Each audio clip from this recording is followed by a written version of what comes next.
please get up and announce yourself and what you're running for. Teri, we know what you're doing.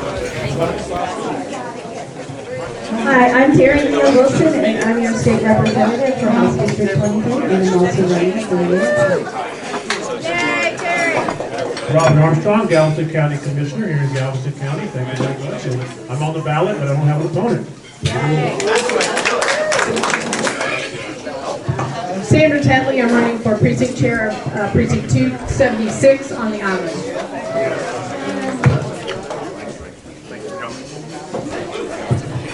Luke Bowman, I'm running for Galveston City Council District 2.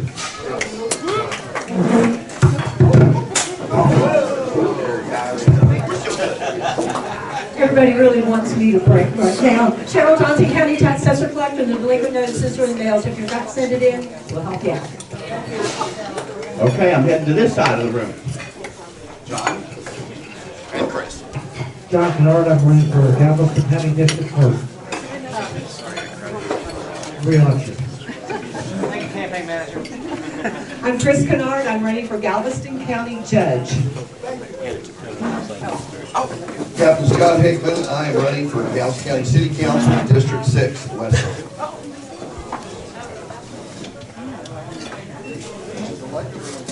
Elected.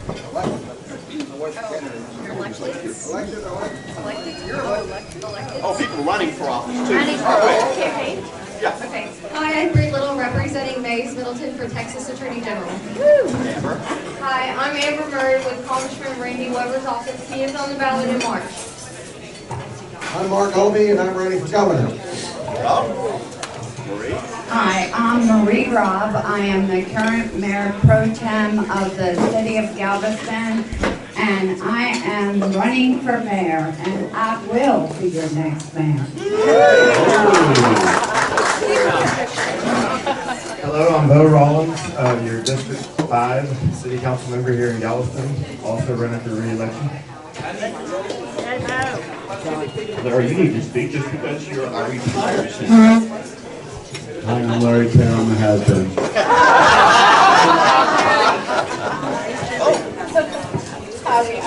I'm particularly fond of this house has been because I'm building a whole lot of great curriculum on his legislation. So thank you, Senator Taylor, for your patriotism bill and for the removal of critical race theory from our education system. It served Texas very well. But Julie Pickering, Texas State Board of Education, I've had 4 years of a lot of promises made and promises kept. And I'm hoping for another 4 years. So I appreciate your vote. Thank you. I'm John Lasowski. I served on City Council for 6 years in District 5, and I'm running for your next mayor of Galveston. I'm Linda Bertman. I'm current Precinct Chair 202, and I'm happy to say I don't have an opponent this year.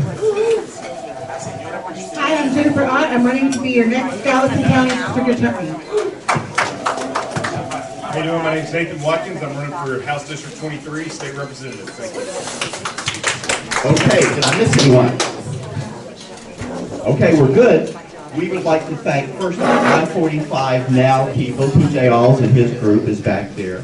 And of course, we want to thank Sam Malone for being our moderator for this. So, here we go. Sam?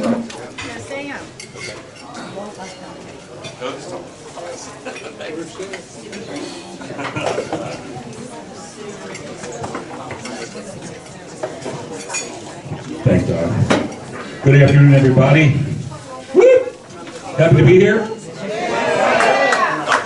What's up on the lawn in the woodlands? What's up, everyone? What an amazing crowd. I came here because I thought this was Marilyn Harris's 91st birthday party. That's why I showed up.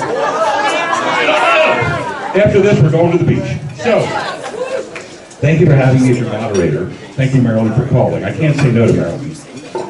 She flashes an M in the sky, I drive to Galveston. So, it's an honor to be here. It's a very important event today. I will tell you, because it's God's world, He's perfect, I'm not. I will screw up somewhere along the way. But we do have a list of rules and regs.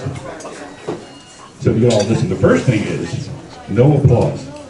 The only applause will take place at the very end, okay? Can we get an amen? Can we get applause? Hey, you just broke the first rule. Thank you, Sandra. Good job. I'm up here telling people don't applaud, Sandra. So the most important thing. Thanks. The next thing is when the candidates, the incumbent and the challenger are coming up, please speak from here. There'll be a mic here so the cameras can get you. The candidates will be asked the same question by me. So the same amount of time to answer. Okay, whoever gave their opening last answers the first question. Each candidate will have 2 minutes to answer a question. The time limits are strict from our medieval punishment table of time limitation. If you screw up, well, don't. They're going to be visible cards, so when there's 10 seconds to go, 2 minutes, there's a 1 minute time, there's a 30, you can't screw this one up. And we're doing this so we can get to all 715 questions. If Nathan starts or Terry starts, it doesn't matter, I'll repeat the question again. There'll still be 2 minutes to answer.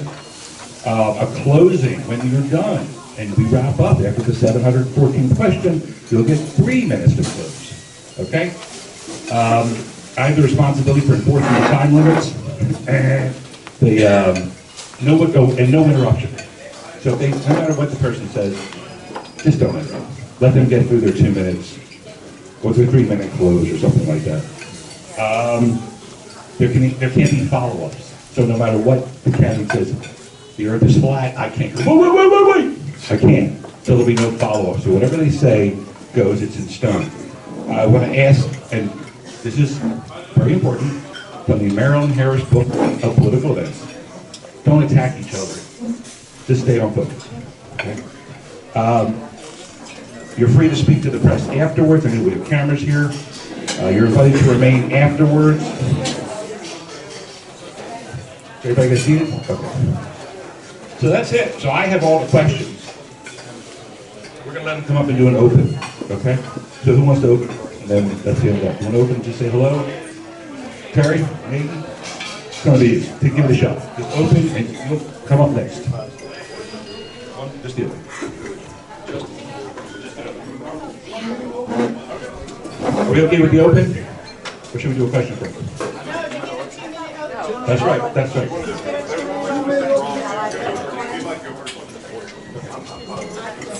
Okay, thank you. See?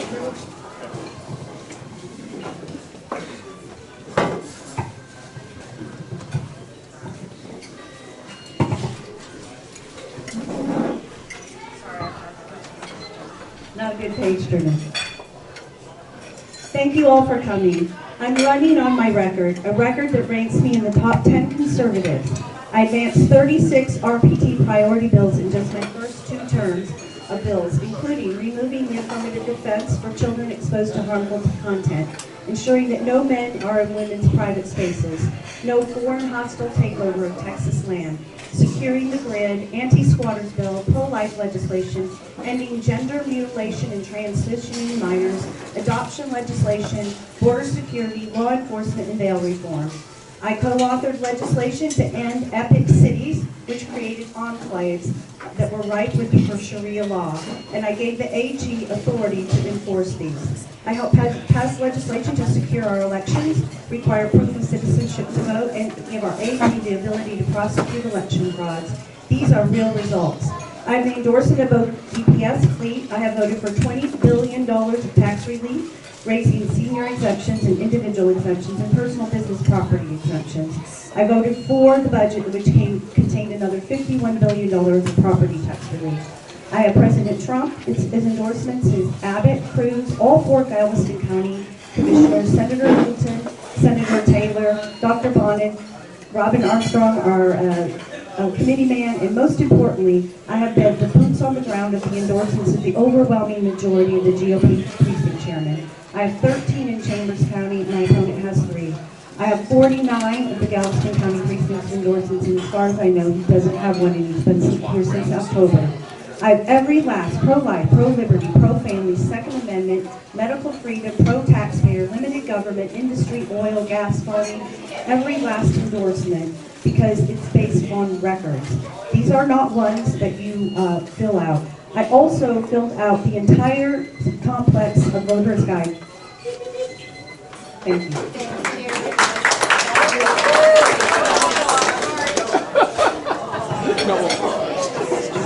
Yeah, remember that no applause thing we talked about earlier?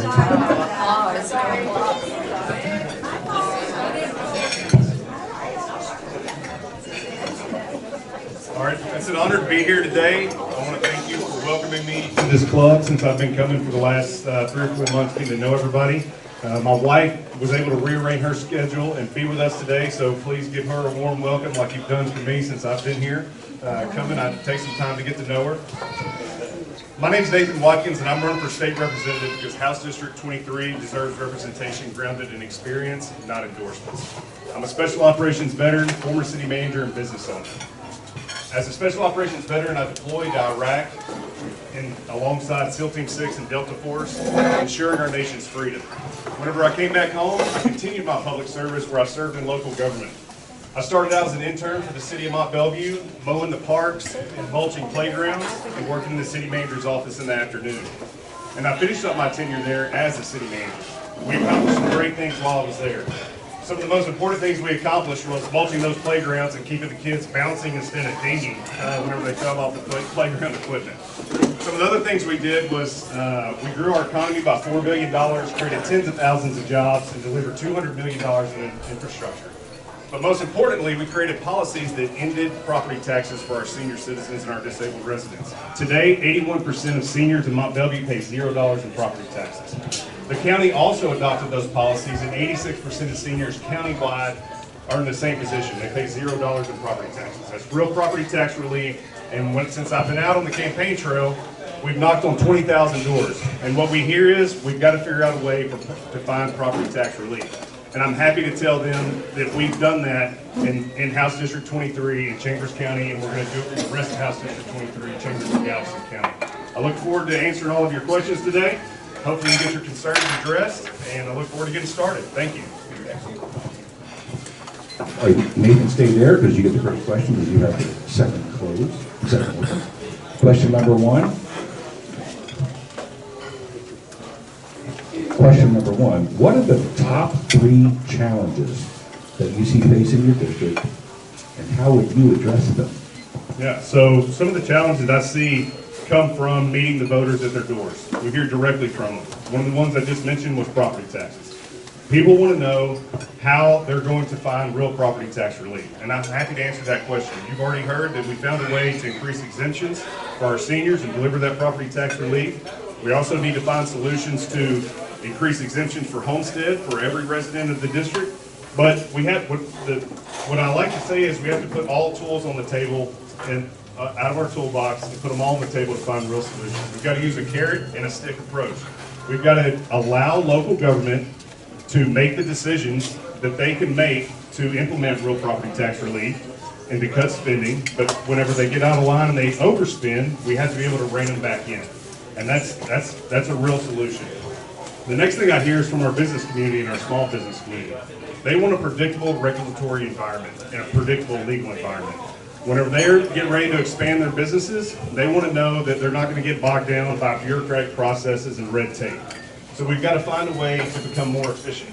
And if anybody here has interacted with state agencies across Texas, TxDOT being one of them, they're not known for being efficient. So we've got to find ways to make them more efficient. I heard a speaker here a couple months ago say TxDOT's logo should be red lights and orange cones, because whenever they start a project, that's all you see during that entire process. And we've all experienced it here in Chambers and Galveston County. So I want to get in there, get them back to the basics of what they're doing, use common sense, and make sure that the agencies are serving the people, not the bureaucracies. Perfect, thank you. I'll repeat the question for you, Teri. What are the top 3 challenges that you see facing your district, and how would you address them?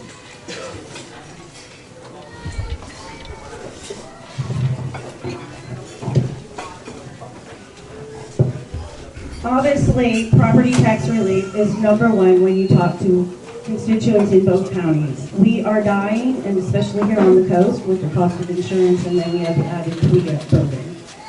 So that has to be a double-edged sword, both property tax relief and insurance reform. We are pricing people out of their houses. I will continue to carry the Eliminate Property Tax bill. I spent the day with the governor yesterday introducing his 5-point plan for next legislative session, which many of those measures already were contained in the bill. We are working towards eliminating and buying down your M&O portion of your school property tax. I voted for $51 billion of this state's budget to do that. We will continue to do that. I'm really confident with the governor on our side this year and over on the House floor, twisting arms as governors can do, that we will get some of those things. Part of that 5-point plan also includes capping rates. My opponent went to Austin and he opposed that legislation. It was Dustin Burrows' legislation. Dustin Burrows is endorsing my candidacy. He also opposed putting a uniform elections on bonds. He also opposed budget transparency, a budget transparency bill for local municipalities. These are things that he has a record on. I have a record on voting for those things. The second part is that we need infrastructure for our area. We have brought the speaker down here 3 times. The pilots have graciously taken them out. We need roads. We need to build our ports up. We need dredging and drainage. I have voted for all of those bills on water, drainage, all of those things that are important to infrastructure. When the port had a problem, they called me, and they always call me, and I have relationships and leadership skills that I have used within the legislature to be very prolific in passing bills, but also in solving problems. Local bills are the other thing that is very, very important to me. Time's up. Stay there because you get the next question. First. So Teri, if re-elected, will you commit today to getting a bill drafted and filed that requires proof of citizenship in order to be registered to vote in the state of Texas, and will you commit to go to the chair of the elections committee and the speaker of the House to push for the bill to go to the floor? Yes, I have. Our own Bill Sargent, I believe that is probably Bill Sargent's bill. Our office has carried that in the past, and we will work that through elections committee.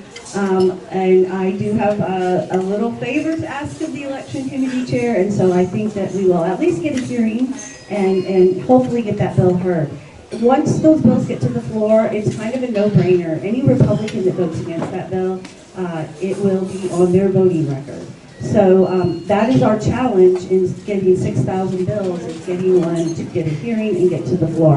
I have the relationships that do that. I've passed more bills in my first 2 sessions than I was first in my freshman class. But those things are really hard. They require a lot of work, a lot of time, a lot of visiting with 150 members. And yes, I will commit to do that. Awesome. Nathan, your turn. I'm going to repeat the question for you. If elected, will you commit today to getting a bill drafted and filed that requires proof of citizenship in order to be registered voter in the state of Texas? And will you commit to go to the chair of the elections committee and the speaker of the House to push for the bill to go to the floor? The short answer is absolutely. It's a common sense bill that should have been done a long time ago. It doesn't take a long answer to answer that. We know it's a common sense approach for this district. It's easy to make decisions whenever you share the values of Texas. Texas wants Texans voting and wants to ensure that everybody's a U.S. citizen. It should have been done a long time ago, and we should get it done this next session. Excellent. Nathan, stay there because you get the next question first. How would you address the issue of companies in Texas laying off American workers and replacing them with foreign workers on H-1B visas and illegal aliens? Yeah, you saw the governor take action on that recently on H-1B visas. We have to onshore our jobs back here to America. We're going to push for our governor, and it's something we should be able to get behind easily. We want American workers building things here in the United States, and I'll support that as your next state representative. Excellent. Teri, your turn. Same question. I'll repeat it. Teri, how would you address the issue of companies in Texas laying off American workers and replacing them with foreign workers on the H-1B visas and illegal aliens? I absolutely support the President Trump's position on this as well as the governor. We should do it. We should do it now. We need to absolutely hire American workers, and that's why organizations like Americans for Prosperity endorses me. And I know my opponent likes to downplay those because he doesn't have those. But those are key. Those are based on what legislation you authored during the session and what legislation you co-authored, what what did you argue for on the floor? And bottom line, your voting record. I have already a stellar voting record on that very issue. It is vitally important. Galveston just got the shipping industry back. We have to take that away from China. They have a monopoly on the shipping industry, and we have allowed this to happen way too long. We cannot allow foreign money to influence our elections. No foreign money will influence mine. We have to take care of that in our university levels as well. And I carried a bill last session to do that, and that passed to eliminate foreign influence in our secondary higher education with HB 1. Terry, stay there. You get next question first. While elected officials often state they've lowered property taxes, they're actually referring to the current tax rate. While a tax rate may not change or may go down, it's the property appraisals that continue to rise, ultimately increasing the tax bill to property owners. So what can you do as a legislator to reform the way property is valued for the owner's tax bill? That's a very good question. The House has passed many of those bills. We cannot get them through the Senate. We usually can't get a hearing in the Senate on appraisal caps. One of the pieces of the governor's plan that when I was with him yesterday that he announced is that we will do appraisals every 5 years so that you will have consistency in knowing what that is. Also capping appraisals at a 3% rate each year. So you also have consistency in your budget, knowing that at 3%, knowing it's not going to go above that each and every year. So those are two of the appraisal reforms that I support, that the governor is backing us on, and that has announced as part of his 5-point plan. But when appraisals are out of control, that is an issue. And we, on the House side, have passed those bills out of the House. We just have struggled to get a hearing. But again, I'm confident with the governor coming over personally, like he did on school choice. I really do believe that this year we will get a hearing and we will get a fair say. And so all of those things matter so very much to us on this level, and is part of the complex property tax equation. So I support appraisal caps, I support reining that in, and I have voted yes on those bills. Thank you, Nathan. I'll repeat the question for you. While elected officials often state they have lowered property taxes, they're actually referring to the current tax rate.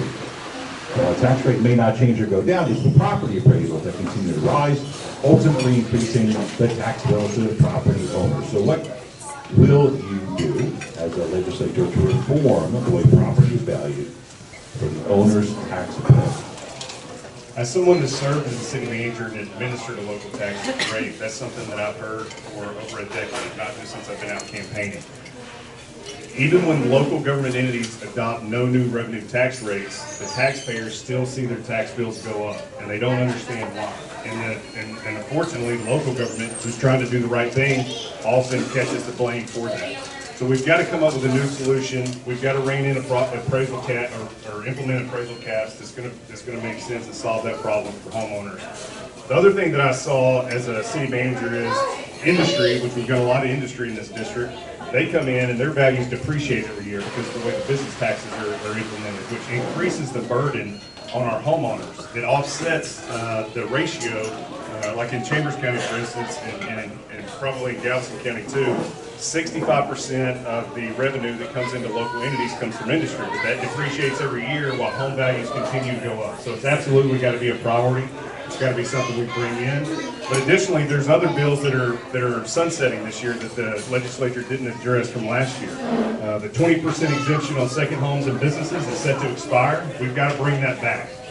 Galveston County has a lot of second homes in their district, and we can't have rampant appraisal increases hit those homeowners as well. So it's definitely something that's going to be a priority. We've got to put all, you're going to hear me use the analogy tools in the toolbox. That's what I use as city manager. We've got to bring all the tools to bear to find solutions, and I commit to work on that on your behalf. Excellent. Stay there, Nathan, with the next question first. Since data centers are buying up farm and ranch land in Texas, which is vital to sustain our country's economy, what other options are available to house data centers without destroying farm and ranch land?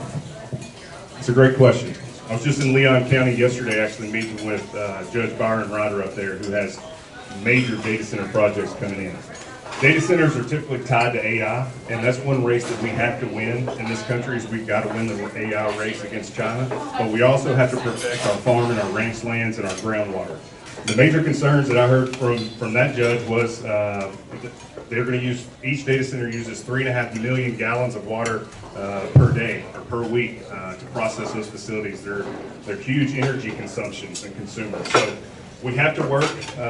We have to work to make sure that it's going to be effective and that we can utilize those data centers because data centers touch everything we do. But we have to have a seat at the table and make sure that it doesn't negatively impact our homeowners and our businesses, our ranchers and our farmlands and our rural communities. And with my experience as city manager, that's what I've done my entire career. I haven't just voted; I've had a seat at the table. Whenever business wanted to expand and it was going to impact our communities, we sat down and we communicated to them, hey, here's the problems we see with what you're trying to propose, and we've got to figure out a way for you to be successful so that our economy can grow and we can be successful, but we have to mitigate the impacts to our local residents, our ranchers, our farmlands, and other communities, and we can't have all of our groundwater utilized or stolen, and a big issue we see in East Texas is it's taken out of one county and it's shipped somewhere else. So those are definitely problems that have to be addressed this next session, and I have the experience to sit down and negotiate those to make them happen. Perfect, thank you. Terry, you get the question again, I'll read it for you. Since data centers are buying up farm and ranch land in Texas, which is vital to sustain our country's economy, what other options are available to house data centers without destroying our farm and ranch land? Well, I think you have to have community commitment and buy-in. In a lot of rural communities, that's what they're looking at. They're scared. I do have the endorsement of the Farm Bureau. I'm very concerned about this issue. You know, AI is something that we can utilize and that we need. We use it in medicine, we use it in everything, but those data centers do consume large amounts of water. That's why I voted for, I know some of you didn't agree with that vote, but I voted for the water bill. To create $1 billion of water so that we can figure out the issues. We don't have much of an issue with subsidence here. We have that in most of the areas in Texas. So everybody's fighting over water. Water is the new oil. It's the most valuable resource right now that Texas has. We have to shore up that fund. I don't even know if that's enough, actually, quite frankly, because of the amount of water that they were being used. So we have to establish that. That's usually the rub with communities, is you're going to take our water. It is a very serious issue. We've established the Water Council and the ongoing $1 billion funding. I think that we will address that more in the future as well. I did have the bill this session that will also hopefully give back. We need to solve the second piece of all foreign entities that are hostile nations. I already did that. We passed that bill. That was my bill. But in studying for that bill, we also realized how much foreign land is already occupied of our farmland from foreign entities. My bill had an extra clause that did not get passed in the bill, that we would be able to go back as the state of Texas and by eminent domain, take those back and sell those back to our farmers and ranchers. So that is a piece that we also have to work with the federal government on and through those federal laws as well. So, but any nation that's on that hostile foreign nation list needs to not be in our farmland, and so that creates more. Perfect. Terry, stay there. Next question, you get it first. As the population of Texas increases, our drinkable water supply is decreasing. With our strained water resources throughout the state, what ideas do you have to ensure Texans' water supply without infringing on private property rights? Let me just get the bills I passed. One of the things that I've always supported is for communities to find, sorry, can you hear me if I hold it here? Okay. All right. Anyway, one of the things that I've always supported is having ways and having avenues for local communities to, one, figure out on old drainage systems, where is the water leaking?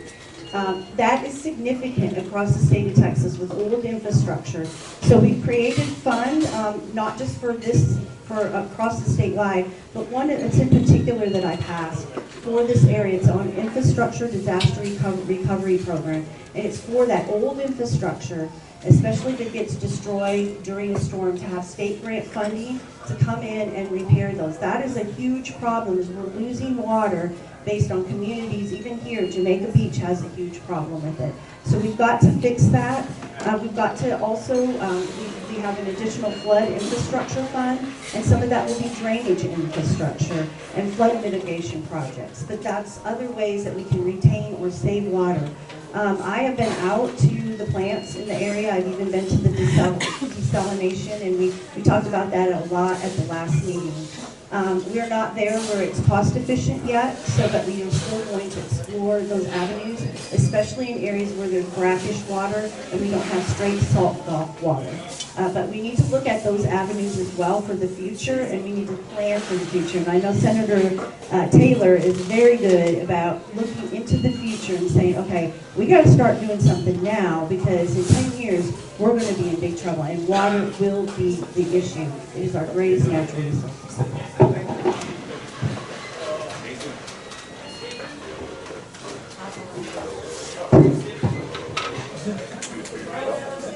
All right, well, I'll just talk about it.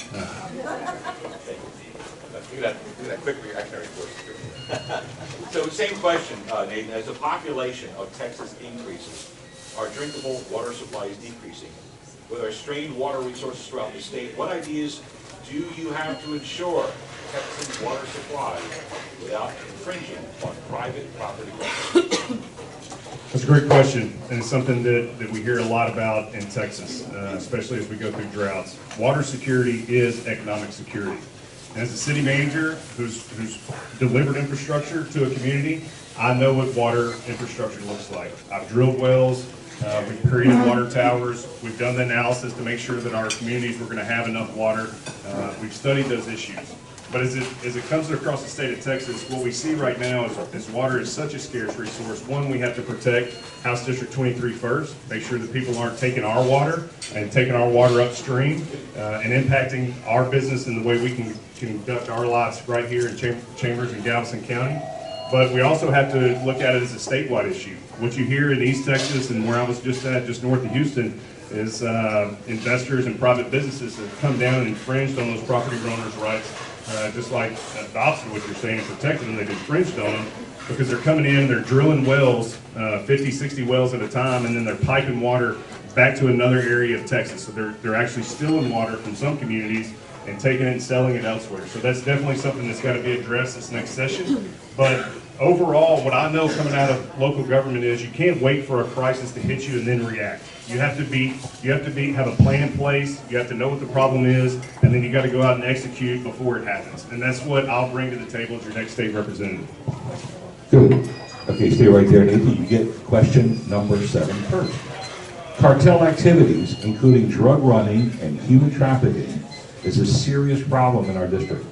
How can the state of Texas protect its women and children from this scourge? Yeah, I think that starts with securing the border. Whenever I was, you're going to hear me reference my time as a city manager, that's where I worked for a long time. But when I was city manager, we got in front of issues, and we didn't wait for the state to come in and tell us what we needed to do, just like the state of Texas shouldn't wait for the federal government to come in and tell us what to do, and we shouldn't lean on them when it comes to securing our borders. We saw during the last administration what an open border policy looks like for Texas. Houston is the highest area for human trafficking in the nation, and it starts on the border of Texas. So what we've got to do is we've got to protect personal property rights. We've got to protect our citizens, and that starts by securing our border locally and at the state level. So we can't rely on the federal government anymore. They've shown that they can't do it. President Trump's done an amazing job of shutting the border down right now, but who knows what's going to happen in the next term or the next term. Hopefully we keep good Republicans in office and we keep that border closed, but if we don't, the state of Texas has to take control of that issue, keep our citizens and our property safe. Excellent. Terry, I'll repeat the question for you. Is that cartel activities, including drug running and human trafficking, is a serious problem in our district? How can the state of Texas protect its women and children from this scourge? Thank you for that question. I carried first session. I passed it this session as part of the border security bill. Sorry, I have my microphone right. But I passed the DNA test. It's a rapid DNA test that law enforcement may use in cases where they have probable cause for child trafficking. When they feel that the child is not related, that was a very important bill. I didn't get it on first session. I did get it on the border security bill this session. We are securing our borders. That's why President Trump has reimbursed us the $11 billion. We did take care of it. This legislature did vote to secure our borders and to put more funding into building the border wall. And the other thing that's really, really important is we have to also, I was at the governor's bill signing. I was asked personally to be there because I had done a lot of work on the sex trafficking issue. We have to have compassion for those caught up in trafficking. And our laws were in a way where they also got caught up in the punishment when they did things that were illegal, but it's because their pimp made them do it. And so we have to recognize that with all trafficking victims. So we created a lot of compassionate legislation towards that end, but we also created bail bond reform. And we didn't get it all. We will go back again. What a lot of people don't understand is we've got 65 Democrats in the House. All they need is 11 Republicans for majority vote to kill or pass a bill. So we will continue to work on bail reform with our partners in Harris County, who typically voted against those. And we need to bring that back to the Democrats and the Republicans to vote no on those bills and expose them in their districts for that voting record. We have to keep these people off the streets. We have to keep them locked up. We created laws last session that did some of that, but we didn't get all that we wanted because we had opposition on that. So, anyway, thank you. Very good. Nathan, I'll repeat the question for you, which is question number 8, if you're keeping track at home. Oh, sorry, I'm sorry, get back, my bad, sorry, get back, sorry. I was playing with the microphone, making sure it's working. Terry, you get question number 8. Appreciate both of your honesty on that. Good to stand up there.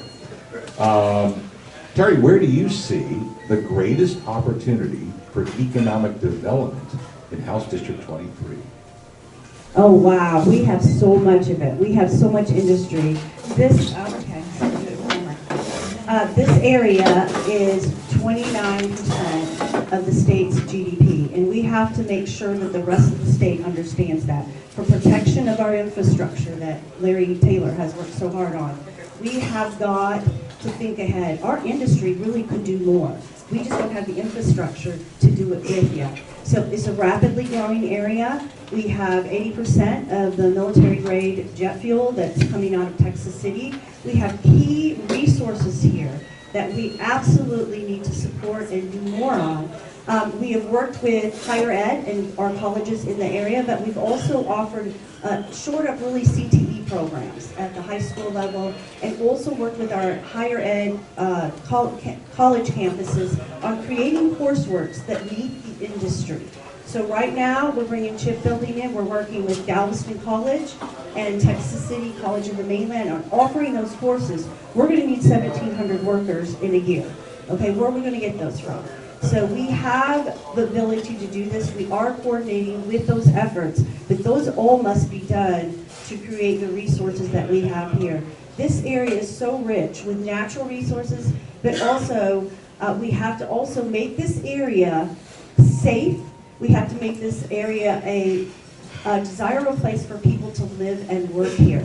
That means lower insurance, lower property taxes. We cannot price people out of living in this area that the industry needs to have work. So we got to partner, and we have to look at the whole picture on bringing more industry in, which we are, but also doing those things that we need to do. I do have the support and the endorsement of our local industry because I do that work and I have boots on the ground. Thank you, Nathan. Now your turn. Same question. Where do you see the greatest opportunity for economic development in House District 23?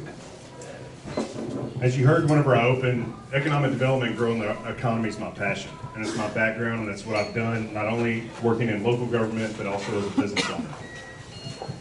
House District 23 is the economic engine for the entire state of Texas. We have every business here that everybody could want and dream of. We've got oil and gas, we've got medical, we've got universities, we've got logistics and warehousing. And all of that comes down to, as I mentioned before, we need a predictable regulatory environment so that whenever those businesses want to invest, they're not caught up in bureaucratic red tape. We need to get them to the finish line sooner. But that also takes a well-trained workforce. I've heard that from industry. Their biggest concern whenever they come to a community and they're investing in that community, billions of dollars, hundreds of millions of dollars, is where is our workforce going to come from? So we've got to have a trained workforce to go out and build these projects and provide those solutions and grow the economy. And one of the other biggest things that business depends on and really determines whether they'll go there or not is strong infrastructure. If the water and the sewer and the roads and the drainage aren't suitable for them to grow their business, they simply won't invest in that business, they'll go somewhere else. I've done that, I've delivered those results, and I've grown a small city's economy of 10,000 people by $4 billion, and I can promise you I can deliver that kind of results for all of House District 23. Thank you, Nathan. Stay there. You get the next question first. What is your position on casino gambling in Texas and why? That's a great question, and it's been heavily debated during this campaign. The great thing about Texas and the way it's structured with our Constitution is the legislature doesn't get to approve casino gambling. It won't be a vote that I make, it won't be a vote that my opponent makes, it's a vote that the people make. It'll be a constitutional amendment, it'll go on the ballot, and you'll get to decide whether or not casino gambling is a fit for House District 23 in the state of Texas. As a person who personally believes in business and growing the economy and who lives 90 miles from Lake Charles, I know that whenever I go over there, every single license plate in that parking lot is from Texas. There's a revenue stream that we're not capturing that we should evaluate, and we should look at those dollars, and then we should determine, is this worth the benefit and some of the negatives that come with it, and then the voters get to decide. And that's the way, if it ever gets passed, the leadership in Texas is adamant against it and keeping it off the ballot. But if it ever comes about to where you get to vote, everybody in this room will decide just the same as I will. Excellent. Teri, your turn, and I'll repeat the question. What is your position on casino gambling in Texas and why? No, I've already voted no, so you already know my position. I have to wonder if somebody that doesn't live in Galveston County, who is from Chambers County, who the gambling casinos have had their sites on San Leon, the island, and Bolivar Peninsula. Those are all in Galveston County. The problem with allowing it on the ballot is that everybody wants to vote for it to be here, okay? And it's not so much that the gambling that, I'm opposed to. It's all of the things that go with it. We are a city on the island of 55,000 people. That is our budget to hire local law enforcement, okay? So we are very small. We have to borrow from other places when we have large festivals. If we have gambling constantly here, in and out, we're going to bring in drug trafficking, human trafficking, and all sorts of things that other people can come, have a good time, and then leave us with the bill, okay? And we know that gambling creates addictions. And then every state that has done this and frames it as this will be good for you. You're going to bring in all of this money that we're losing to Louisiana. That is not true. When you look at other states that have done this, they lose money. They are having to spend a ton of money on mental health care, on addictions, and all of those things. I don't want it in my community. I'm sure the rest of the state of Texas would love the convenience of coming to Galveston. But I have to really question the ability when you're taking tons and tons of money from gambling casino money for your campaign, that they have not been based in the United States since 2021. Their main base is in China, okay? And when you're taking massive amounts of money as a candidate and you don't live in the county where they have their eyes set on it, how are you going to vote? Are you going to vote for the people that live here, or are you going to vote for the casinos that got you there? Teri, stay there because you get the last question first. Okay.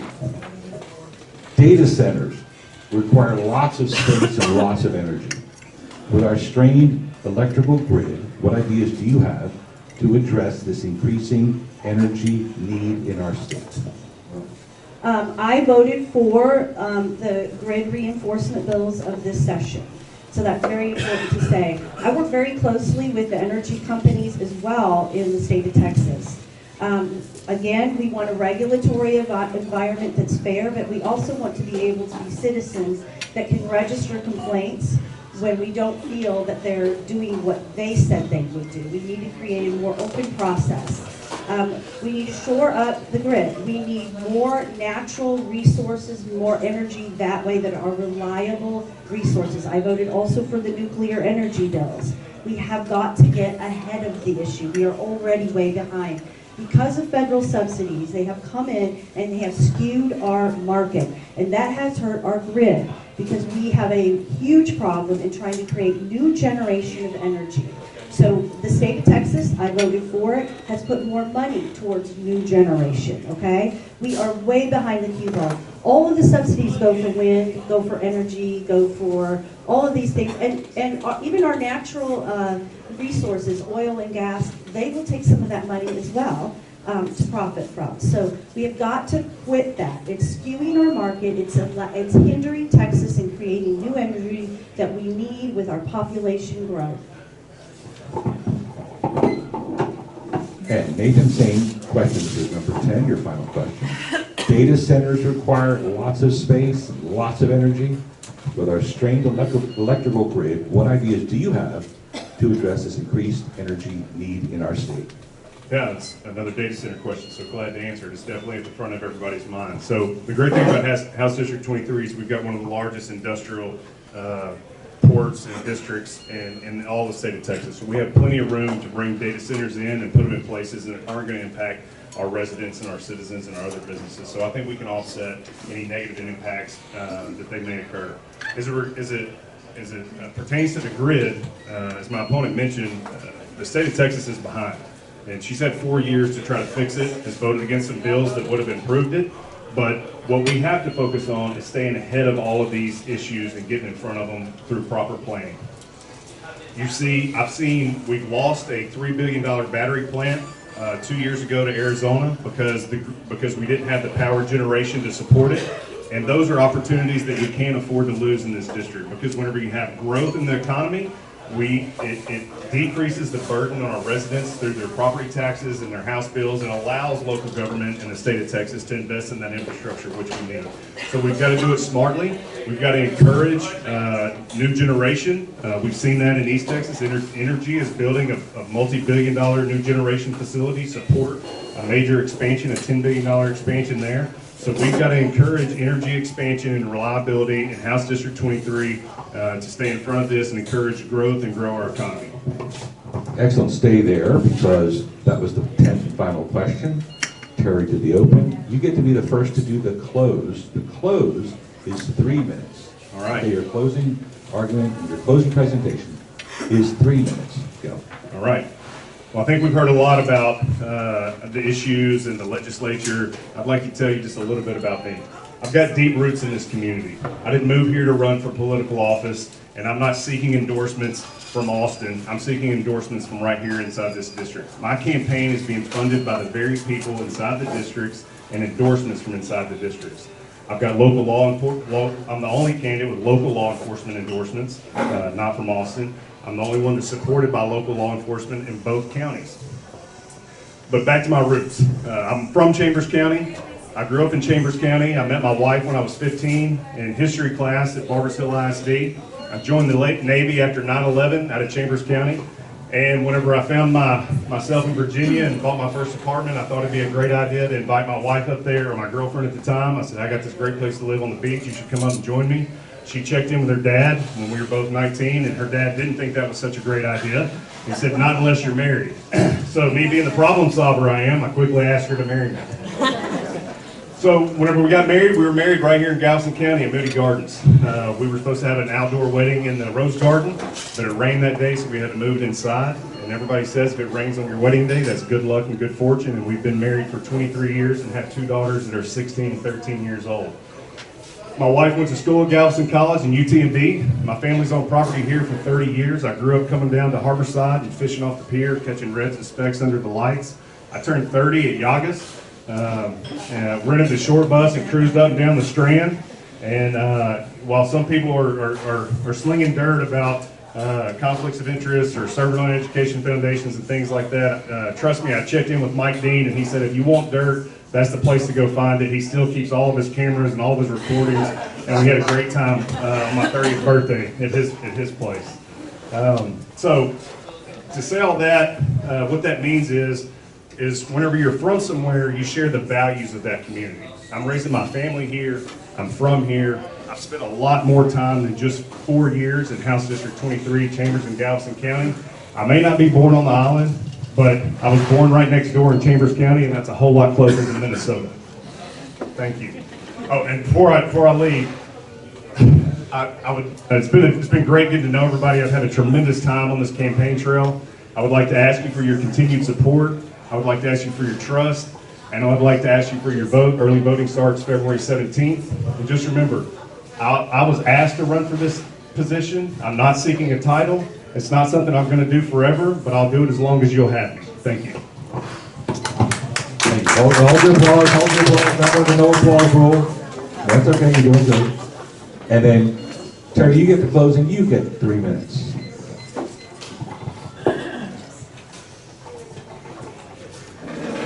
My campaign has run a positive campaign. These are the dirty mailers. I have my voting record on the back table on 6 grid bills that I supported.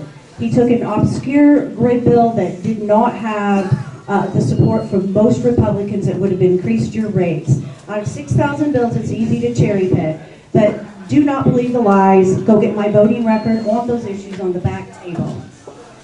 I have been in Texas for 50 years. I did not have a choice where my parents grew up and birthed me. So I love Texas. I ran here as straight as way as I graduated from college, and I did my master's degree here. I put 60,000 miles a year on a used truck listening to the people of House District 23. My promise to you is to do it all over again. I didn't just show up here at election time. I've spent a lifetime of sacrificial service with no title in front of my name at great financial cost to me to protect taxpayers, advocating for the principles of the RPT, those of limited government, free market solutions, issues of pro-life, pro-family, and pro-liberty. The truth is my opponent went to Austin to lobby against you. He lobbied against uniform election dates on bonds. He lobbied against local budget transparency, against taxing entities having to go back to you, the taxpayer, to ask for your voter approval before there was a debt of a 3% cap. As an unelected city manager, he takes credit now for the exemptions that his city voted on. In contrast, I've had your backs for decades now. I have voted for real property tax and real reforms. He tells you he had to testify against the property tax bills in order to amend them. That is not true. He lobbied against you and Senator Milton's ban on taxpayer-funded lobbyists, who use your tax dollars to go to Austin and lobby against property tax reform and transparency. I am the House author of that bill, which is an RPT and a Galveston County priority bill. I have been very prolific in my bill passing. I didn't get to all my local bills today, but please feel free to talk to me after that. My opponent says that he went to Austin and was encouraged to run for office. My opponent was recruited by the Barbers Hill superintendent. He has layers of conflict of interest. He is the director of a $175 million education fund, while at the same time the vice president of America's Holdings, a development company receiving millions of dollars from the fund to create luxury developments. That fund has given less than 2% back to teachers. I am against conflicts of interest, blurred lines, and insider deals. I do not take my money, the majority of my money, from people who are connected to my development company. We don't need more politicians who make careers out of protecting the systems that they financially benefit from.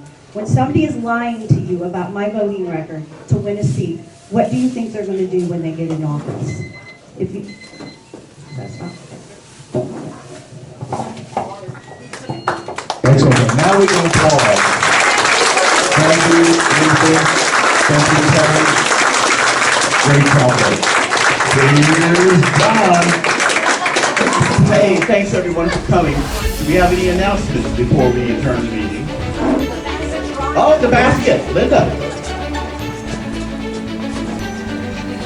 All right, I need a volunteer to help me draw the winner for the basket? Larry.